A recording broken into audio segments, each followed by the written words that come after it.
Назарларыңызға Зеренді өлкесінің киелі нысандарының бірі Қосағалы Батыр кесенесін онлайн түрде ұсынамыз. Қосағалы Батыр кесенесі аймақтық тізілімге енген объект.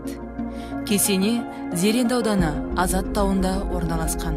Қосағалы Батыр Төлекұлы 1740-1813 жылдары өмір сүрген. Көкшетау өңірінің тумасы. Орта жүздің ханы Уәлидің заманында өмір сүрген.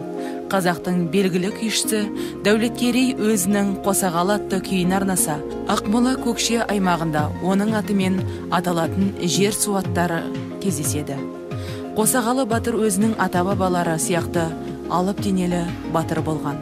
Оның жерлеу орны 4 метрді құрайды. Маңдайшасындағы жазу арабша, қабір басындағы жазу қазақ және орыс тілінде. Руы Жақсылық Қарауыл. Богатырь Қосағалы Төлекұлы. Шағалалы өзенінің тауды айналып өтетін тұсында Жақсылық Қарауылға жататын Сай ауылынан тараған Жалғыз Қарағай, Қырдағы ауыл, Былқылдақ, Өзен Қарағай дейтін ауылдардың соңғысын Қосағалы Батыр мекендеген. 1723-1730 жылдардағы Ақтабан шұбырынды да жадап жүдеп осы жаққа жеткен қандастарымызға мал, жер беріп, көмек көрсеткен атымтай жомарттығына сай ел жұрты оны Баянұлы Байтөлек деп атап кеткен. Қосағалыны өз тұсында омбы шекпенділерінің шенеуніктері татар байлары да танып, сыйласып, онымен санасқан.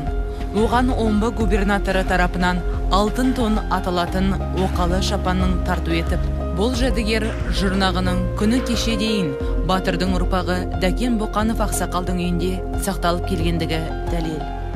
Орналасқан жері Зеренді ауданы Азат тауы. Зеренді ауданының киелі және тарихи маңызға ие нысандарына демеушілік көмек көрсету мақсатында Қосағалы бабамыздың кесенесін толық жөндеуге батырымыздың ұрпақтары Самат Сапарбекұлы Ескендіров 6 миллион теңге шамасында көмек көрсетті.